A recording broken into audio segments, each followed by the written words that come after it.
문재인 대통령이 제안한 여야 대표와의 회담 형식을 놓고 청와대와 제1야당인 한국당과의 신경전이 계속됐는데 이 한국당의 1대1 회동 제안을 거부한 청와대가 과연 접점을 찾을 수 있을지 주목됩니다. 한편 이인영 신임 민주당 원내대표가 진용을 꾸리고 본격적으로 당 주도성을 강조하고 나섰습니다. 오늘은 김성환 시사평론가, 바른미래당 이준석 최고위원 두 분 나오셨습니다. 안녕하십니까? 네, 안녕하세요. 네, 오셨습니까? 자, 황교안 대표가 단독 영수회담을 제안을 했고 일단 청와대 거부했는데 오늘 오후에 보니까 뭐 큰 틀에서 바뀐 건 없는 것 같습니다. 일단 하자, 5명 다 하고 네. 필요하면 그때 1대1 한번 생각해 보자. 바뀐 건 없는 거죠, 이 정도 입장은. 글쎄요, 자유한국당에서 그걸 어떻게 받을지, 어떻게 이해할지 이걸 좀 지켜봐야 되지 않을까 싶긴 한데요. 예. 일단 맨 처음에 요구한 것은 1대1 영수회담 아니겠습니까? 예. 1대1 영수회담 형식은 취하기 좀 어렵다. 이게 청와대 공식적인 입장이라고 봐야 될 것 같습니다. 예. 근데 이건 뭐 제가 생각할 때 한 두 가지 측면이 있는 것 같은데요. 첫째로는 패스트트랙이나 이걸 지금 요구하고 있잖아요. 근데 그걸 대통령하고 얘기해서 패스트트랙을 무효화시켜달라고 하는 게 기본적으로 대화의 상대가 아니다. 예. 그럼 결국 국회가 풀어야 될 문제인데 대통령한테 가서 풀어달라는 얘기는 거꾸로 말하면 지금 자유한국당이 주장하는 것처럼 좌파 독재를 하고 있다고 하는 건데 대통령이 의회까지 주물럭주물럭하고 마음대로 할 수 있다는 얘기나 되는 거 아니겠습니까? 예. 그러니까 그건 절차상, 내용상으로 봐도 맞지 않는다 이거고요. 둘째로는 만약에 지금 그 황교안 대표가 요구하는 것처럼 대통령이 1대1 영수회담을 하기 시작하면요. 일단 대통령이 휘말리기 시작합니다. 왜냐하면 지금 자유한국당이 요구하는 말을 대통령한테 전달하고 대통령이 1대1로 만나서 얘기를 하게 되는 거잖아요. 예. 근데 이게 어떻게 되냐면은 예전에 이제 과거에 1대1 영수회담 하던 시절에는요. 뒤로 이면 협상을 한다거나 이면 합의를 했다거나 이런 논란이 끊이지 않는다는 거예요. 그러니까 이걸 한번 하기 시작하면은 그때 가가지고 황교안 대표가 난 대통령한테 이런 얘기했다. 얘기가 됐는데. 네. 이렇게 하기 시작하면은 대통령이 전국적으로 아주 급속히 휘말려 들어갈 가능성이 높다는 겁니다.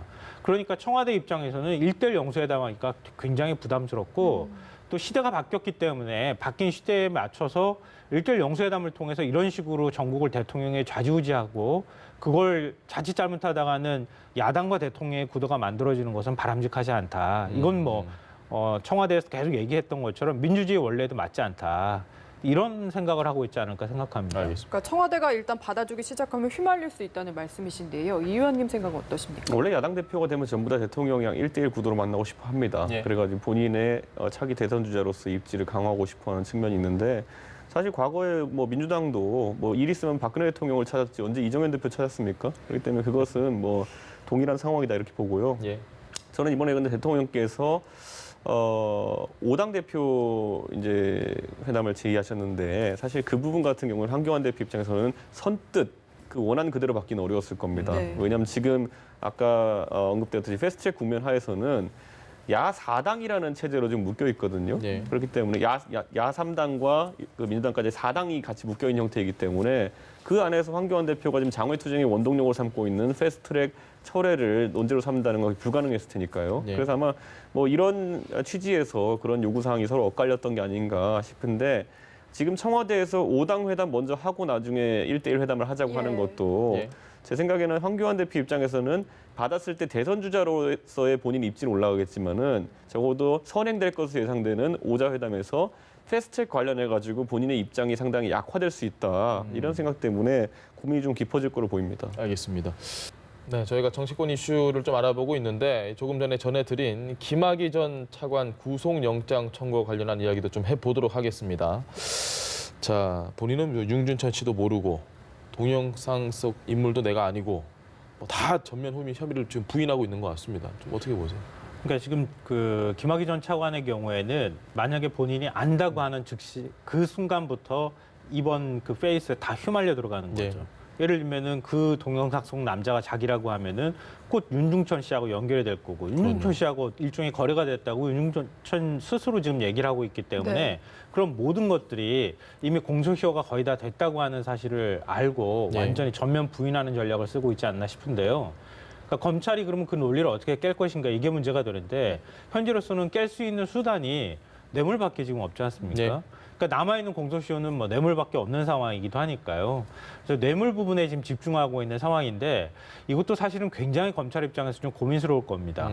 예를 들어서 목동 재개발을 할 때 뭐 집을 한 채를 나를 좀 싸게 달라고 네. 한다거나 이렇게 했다고 하는데 그게 과연 업무와 얼마나 연관성이 있었느냐 이런 문제를 따지고 들어갈 경우에는 실제로 혐의를 적용하기 좀 쉽지 않을 수 있는 측면도 있거든요. 근데 그 외에 다른 사람한테 돈을 또 받은 부분이 있다고 하는데 그걸 과연 검찰이 어느 정도 증거를 갖고 지금 접근하고 있는지 네. 그냥 단순히 돈을 줬다고 하는 사람의 진술만 의존하는 것인지 이건 좀 확인해 볼 필요가 있고요. 이미 검찰에서 그런 부분에 대해서 입증하기 위해서 계좌 추적이라든가 여러 가지 작업은 하고 있다고는 하는데 네.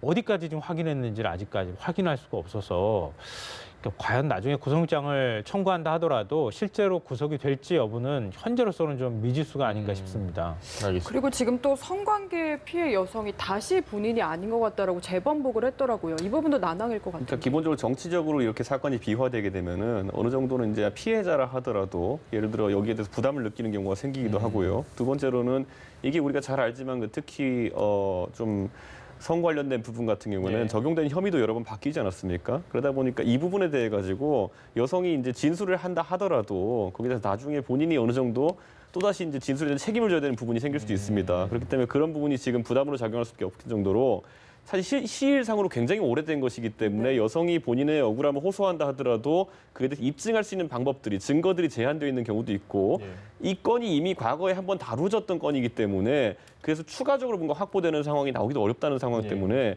많은 부담을 느낄 것으로 예상되고요. 지금 검찰 입장에서는 뇌물협의 쪽 같은 경우에는 사실 법리를 만들어가는 과정이 이제 중요한데 그 또한 뇌물이라는 것이 사실 어느 정도 시차를 두고 보게 되면은 사실 뭐 증언자 수 자체도 줄어들게 되고요. 그리고 그 당시에 정황 자체를 파악하는 데도 어려움이 생기기 때문에 저는 이 부분에 있어가지고 검찰이 좀 고민이 많아질 것 같다. 그래서 이 김학의 차관과 관련된 여러 이제 범죄 혐의 같은 경우에는 아까 김 선생님 언급했듯이 공소시효 문제 때문에라도 지금 검찰이 혐의를 계속 이제 왔다 갔다 하면서 적용을 검토하고 있는 것 자체가 네. 지금 뭐 상당히 김학의 차관 입장에서는 좀 자신감을 갖게 하는, 그러니까 자신감 갖고 부인하게 하는 그런 요소가 되지 않을까 생각합니다. 검사로서 참 쉽지 않은 수사인 거는 분명한 것 같습니다. 자, 다시 정치권 이슈 저희가 좀 알아보겠습니다. 이인영 원내대표 얘기를 해볼 건데요. 어제 취임하고 나서 첫 고위 당정적 회의를 가졌습니다. 거기서 당 주도성을 높이겠다 이런 말을 좀 강조를 했는데 저희가 어제 목소리 듣고 나서 이야기 나눠보도록 하겠습니다. 집권 3년 차를 맞아서 민생 입법과 개혁 과제 실현을 위해서는 저는 당의 주도성을 지금까지보다는 더 높일 수 있어야 한다고 생각합니다. 정부에도 당정협의에 보다 적극적인 자세로 임해주시고 그 가운데서 당의 능동적, 주도적 역할은 경우에 따라서는 뒷받침해 줄 것을 부탁드립니다. 자, 총선을 1년도 채 남겨놓지 않은 지금 당이 더 그립을 좀 지고 가겠다. 어찌 보면 당연한 얘기인 것 같기도 하고요. 뭐 너무나 당연한 얘기인데요. 예. 선거 체제로 전환하겠습니다라는 얘기나 마찬가지 얘기입니다. 그러니까 결국 이제 뭐 불과 몇 달 뒤부터는 본격적으로 선거 얘기가 오고 갈 거고요. 예. 정계 개편 얘기도 뭐 계속 나오지 않을까 싶습니다. 이런 상황에서 청와대가 모든 주도권을 가져간다는 것도 말이 사실은 안 되고요. 청와대가 주도권을 가져갈 경우에는 굉장히 앞으로 부담스러워질 겁니다. 예. 그러니까 아시다시피 지난 총선 때 다 기억하고 계시잖아요. 청와대가 좀 더 강력하게 뭔가를 쥐고 가는 현상이 나타나게 될 경우에 당시에 진박공천이라고 해서 예. 굉장히 시끄러웠지 않습니까? 그 때문에 박근혜 전 대통령이 공직선거법 위반으로 지금 2년형이 확정이 된 상태이기도 네. 하고요. 그러니까 그런 것을 피해가기 위해서라도 당이 확실하게 주도권을 잡아가는 게 좋다. 그리고 문재인 대통령 부담을 좀 덜어주는 측면에서라도 당이 좀 중심에 서는 게 좋지 않을까 싶습니다. 결국은 이제 문재인 정부가 들어서고 난 다음에 왜 개혁이 지금까지 지지부진하냐 예. 네. 이런 이제 비판들을 계속 받고 있는 상황이잖아요. 그럼 결국 의회가 그 부분에 대해서 제대로 풀지 못했던 것이고요. 정부 여당의 특히 여당의 책임이 큰 거죠. 그러니까 그런 면에서 여당이 좀 주도권을 가져가면서 개혁이 좀 제대로 진척이 되지 못했던 부분이나 이런 것에 대한 책임도 좀 나눠 가져야 할 필요가 있다. 너무 당연한 얘기이긴 하지만 좀 실제로 지금부터는 조금 더 당이 중심에 서야 될 필요가 있다고 봅니다. 네, 이 당정청 회의에서 그리고 살짝 해프닝이 있었죠. 이 김수현 정책실장과 이인영 원내대표가 마이크가 켜진 줄을 모르고 네. 이야기를 나누는 게 고스란히 공개가 됐습니다. 예. 내용들 다 들으셨을 텐데 어떻게 보셨나요? 뭐 일이죠. 예. 저런 경우 굉장히 많아요. 예. 저도 옛날에 새누리당에 있을 때 마이크 켜진지 모르고 무슨 그 당시에 모 인사에 대해 가지고 얘기해가지고 예. 이렇게 녹취된 적이 있거든요. 살짝 얘기해 주실 수는 없는 거죠. 아니 찾아보면 다 나오나요? 그 당시 이한구 공천관리위원장의 행동에 대해 가지고 예. 나중에 다시 한번 찾아보겠습니다. 저건 너무한 거 아니냐 이러면서 했던 그게 있었는데 네. 사실 저런 경우 많고 특히 했다는 말 자체도 저는 그렇게 부정적으로만 보고 싶지는 않은 게 사실 이게 정치권에서 굉장히 많이 나오는 얘기예요. 그러니까 뭘 개혁을 해보려고 하는데 관료들이 저항한다라는 네. 이건 거의 상투적인 문구거든요. 그렇기 때문에 이게 특별한 의미가 있는 것은 아니다.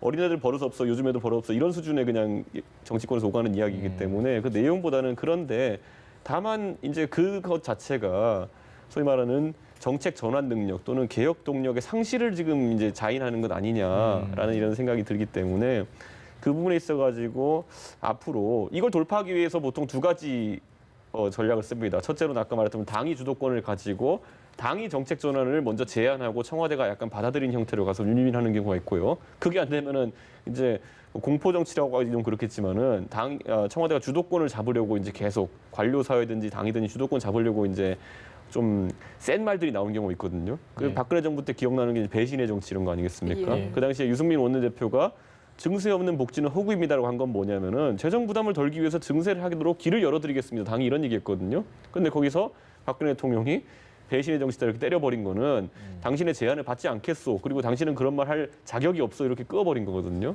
그런 것처럼 이제 이인영 원내대표가 취임하면서 본인이 당이 주도권을 가져가겠다고 한 것이 청와대와 합의된 지점이라고 한다면은 좀 이렇게 핑퐁처럼 주고받는 모습을 많이 보게 될 것이고 이인영 원내대표가 진짜 개인적인 판단으로 이제 청와대랑 거리를 둬야 되는 것이다라고 한 것이라면은 아마 좀 더 티격태격하는 모양새를 보지 않을까 이런 생각을 하게 되고 김수현 실장이 그걸 판단할 계제는 아닐 겁니다. 예. 대통령 또는 대통령의 최측근들이 당청 관계를 어떻게 설정하느냐에 대한 고민을 이제 좀 앞으로 한 몇 주간 하게 될 것으로 좀 보입니다. 공개된 저 사담에 대해서 한 줄 평으로 마무리 좀 해주신다면요.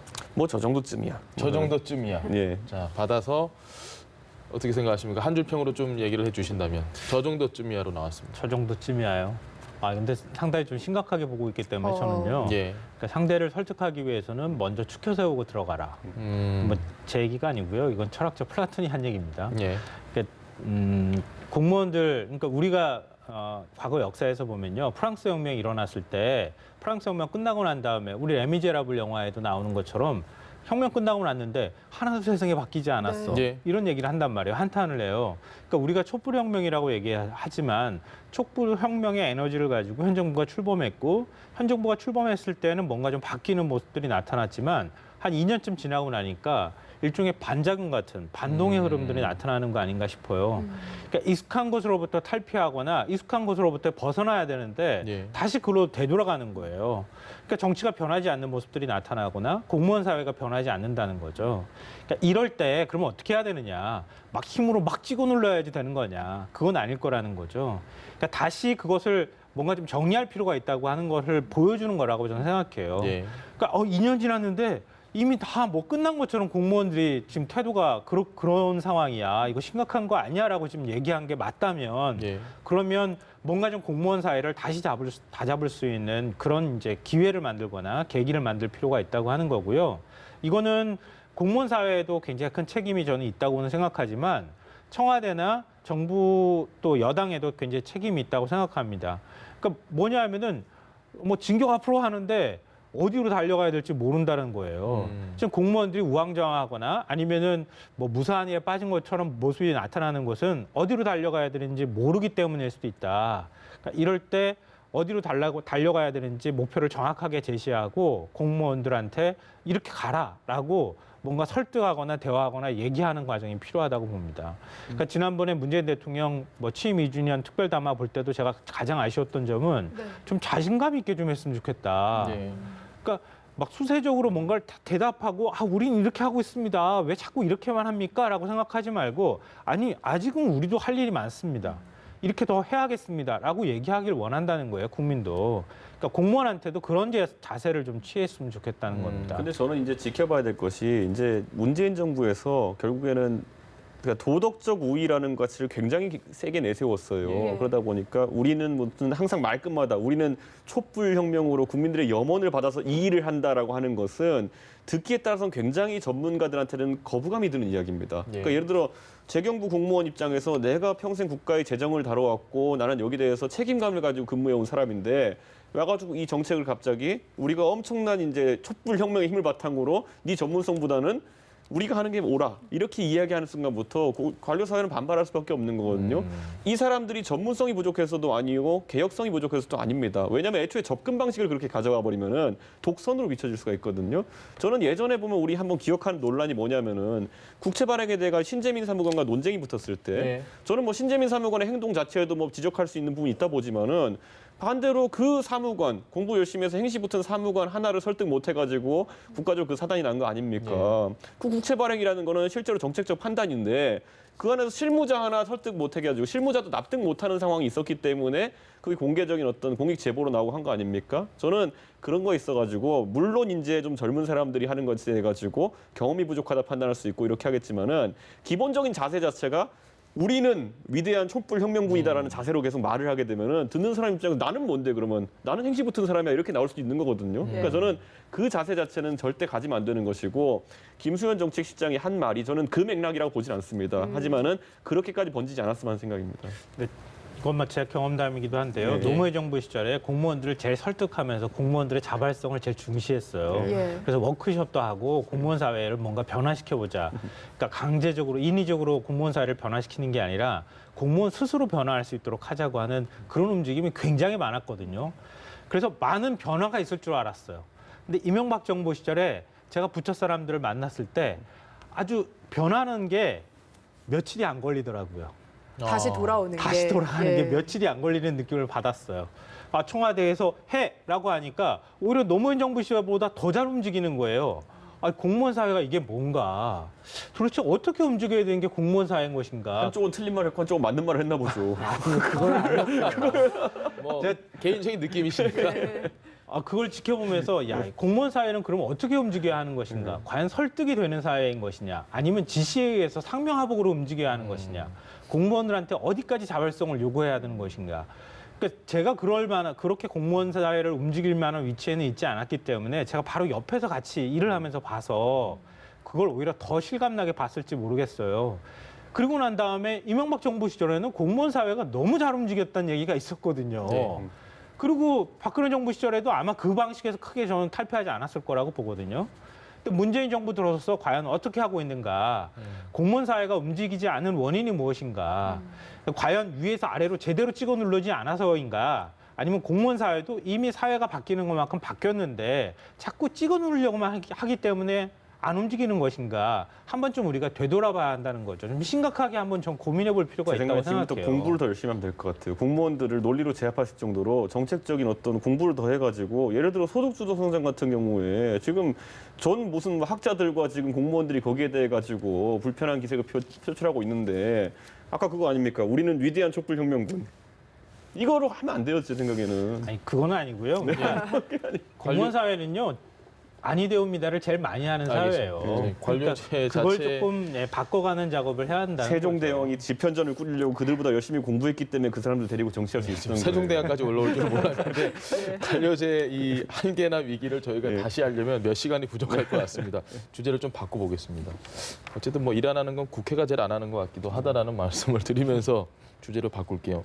저는 개인적으로 이번에 이 주제 나경원 원내대표가 주말에 했던 발언이 좀 논란이 되고 있는데요. 혹시 이게 이슈가 되면 이 단어를 모르던 분들도 이 단어를 알아서 앞으로 악의적으로 사용하게 될까? 저는 그 부분이 정말 염려스럽습니다. 사실 제일 좀 우려스러운 부분인데 그래서 굉장히 무거운 마음으로 좀 짚어봐야 될 것 같아요. 나경원 원내대표가 좀 논란이 될 발언을 했습니다. 구체적으로 제가 거론은 하지 않겠습니다. 어떻게 생각하세요? 그런 이야기를 한 부분에 대해서. 당나라 재상 풍도라고 하는 사람이 이런 말을 남겼습니다. 입은 재앙을 부르는 문이요, 혀는 몸을 베는 칼이다. 지금 나경원 원내대표 보면은 최근에 발언들이 굉장히 거칠어지거든요. 예. 예. 그러니까 이게 나경원 원내대표 스스로를 망가뜨리는 거 아닌가. 저는 자꾸 그렇게 생각해요. 그러니까 물론 나경원 원내대표 발언에 막 환호성을 지르는 사람도 있을 거예요. 그러니까 있겠지만 예. 나경원 원내대표가 이 싸움에서 설령 이긴다 하더라도 그건 이긴 게 아닌 자유한국당이 건가요? 자유한국당이 이겼을지는 몰라도 나경원 원내대표는 죽을 수도 있다. 그걸 좀 잘 생각했으면 좋겠고요. 저는 자유한국당이 특히 한국의 보수 위기가 찾아오고 난 다음에 보수가 어디서 희망을 찾아야 될 것이냐. 보수 스스로가 고민을 제대로 했는가 이 부분에 대해서 좀 질문하고 싶은데요. 예. 그 보수의 희망을 일부에서 찾은 거 아닌가 하는 생각이 들어요. 그러니까 5.18 망언하는 것도 그렇고요. 그다음에 세월호 유가족을 막 폄훼하고 예. 함부로 얘기하고 이러는 모습들을 보면 그럼 결국은 일베에서부터 뿌리가 돼서 시작된 거예요. 그러니까 제가 비유적으로 그렇게 표현하지만 폭식 투쟁에서부터 시작되는 것이다. 그러니까 자유한국당이 지금 당을 꾸려가는 방식이나 당의 철학을 거기에 기대서 누군가를 증오하고 누군가에 대해서 막 쏟아내는 방식으로 정치를 하려고 하는 거 아니냐. 이러다 보니까 그들의 언어를 자꾸 갖고 오고 그들의 사고방식에 어느 정도 물들어 버리고 이러니까 문득 그냥 자기도 모르는 사이에 일베식 언어가 막 나오는 거예요. 예.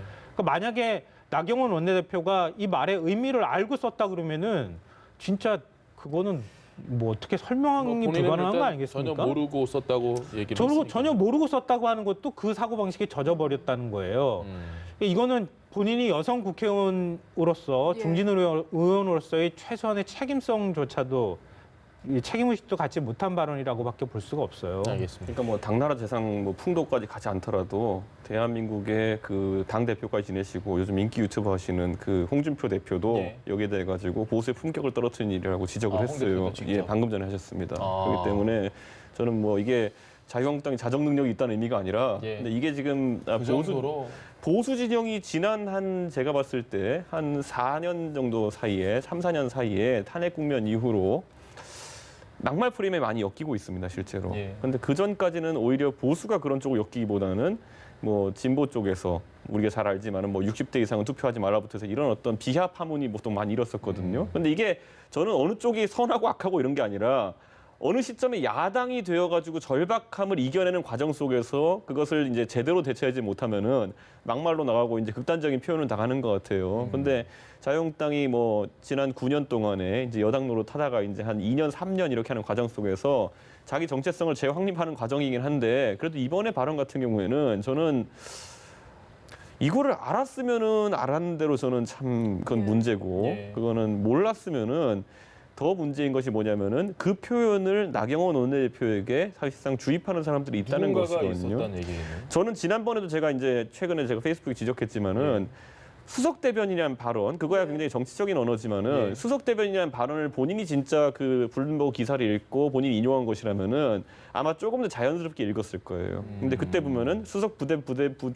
이렇게 예. 읽었거든요. 보면은 예, 예. 그 말은 뭐냐면은 나경원 원내대표의 입으로 나오는 말이 진짜 앞으로 나경원 원내대표가 다 세심하게 국민들한테 내놓기 위해서 고민하고 한 말이냐 아니면 다른 사람이 제시한 용어들 그 시점에 지금은 이런 말씀하시면 참 좋아할 겁니다. 이런 식으로 제안을 받아서 하는 말이냐에 따라 자문해 가지고 주시는 분들이 있단 말이에요. 나경원 원내대표 지금까지 했던 말들에 대해 가지고 평가가 달라질 수 있는 거거든요. 예. 저는 그래서 좀 그런 측면에서 너무 이제 근데 보통 이런 거 그러니까 남이 써주고 남의 뭐 조언을 받아들이기 시작하는 단계가 본인이 정치적으로 더 큰 어떤 도전을 하겠다는 마음 먹을 때 이제 조직을 꾸리게 되고 그 옆에 자기 조력자들을 만들게 되고 이런 거거든요. 예. 근데 만약 그런 생각이라면 지금은 약간 좀 부자연스러워 보인다. 이런 생각을 좀 하게 됩니다. 알겠습니다. 근데 차라리요 문제가 되면 그냥 깨끗하게 사과하면 돼요.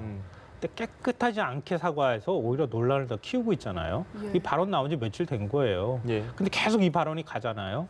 이 가는 이유는 도무지 이해가 안 되는 거예요. 그 사과 해명이라고 하는 것 내놓은 것 자체가 뭐 의미도 모르는 채 그냥 뭐 무심결에 사용한 말이다.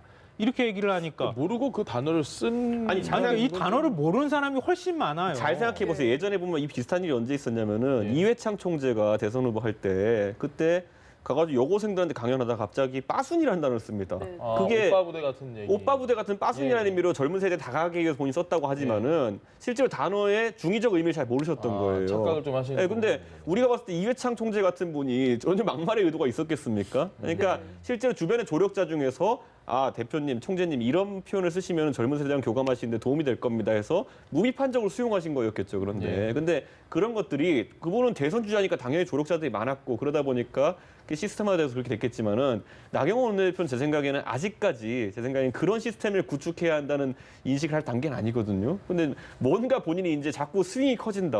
그러니까 우리가 보통 타자가 자꾸 홈런을 의식하게 되면은 스윙이 커지고 삼진도 많아지는 거거든요. 네. 그러니까 저는 그 측면에서 너무 급격한 지금 좀 조바심이 나는 거 아닌가 이런 생각하게 됩니다. 삼진 제가 많아지면- 말씀드렸잖아요. 자유한국당은 이길지 몰라도 예. 나경원 원내대표는 죽는다니까요. 그러면은. 아니 삼진이 죽는 거예요. 네.